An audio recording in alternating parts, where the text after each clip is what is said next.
So this is really a good question. So should we pen test? And when we look at it, maybe not. Maybe not if you're a PSAP. Maybe not if you can't afford to go offline. Let's talk about that for a second. Yeah, and in my head, whenever a pen testing comes up, I have the two biggest things that matter to me the most are one, scope, and two, rules of engagement.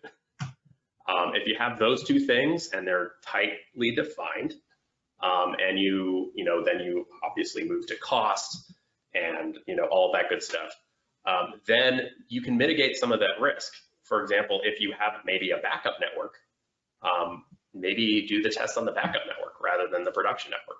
Especially if the backup network has the same security as the production network. Yeah. So what we're saying is the damage done, should the pen test wildly exceed in a way that we didn't anticipate when we designed the test? Why? Well, because it's designed to get in and we're using hackers' tools. Well, maybe we didn't write all the code for those particular attacks. And in fact, I'm sure we didn't, because rarely are you going to find the original author of an attack vector who understands the scope and damage it could potentially do on one of the greatest new tools that somebody developed over decades by using other tools. In fact, if you look at the source code for any of these tools, they almost inevitably have a clause at the top that says use, at your own discretion, don't hold for any education purposes. Educational purposes. They put all this, legal stuff in there saying, don't come after me if you break anything with this. And in fact, we've actually seen different malware forms that had specific things built into it, a kill chain, if you will, so that the original author could kill it if somebody was using it in a bad way.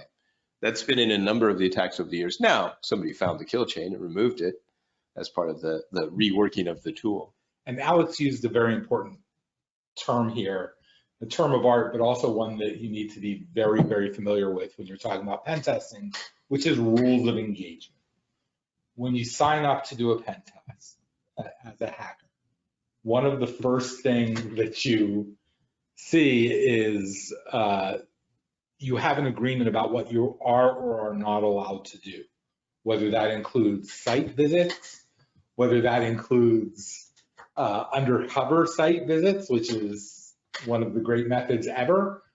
But there was a case, I forget if it was last year or 2 years ago, where a group got hired to do a pen test on a locality, and the pen testers got arrested for breaking into the government building because it wasn't in the rules of engagement that they couldn't.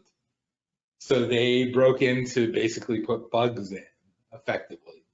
Right. So if you're a pen tester in that case, ask whether you're allowed to. If you're not a pen tester or you're asking somebody to pen test, take that into consideration when you say what are the parameters, the scope of. Make sure you have a clearly defined document that lists out what they are allowed to do and what they're not allowed to do. Agreed.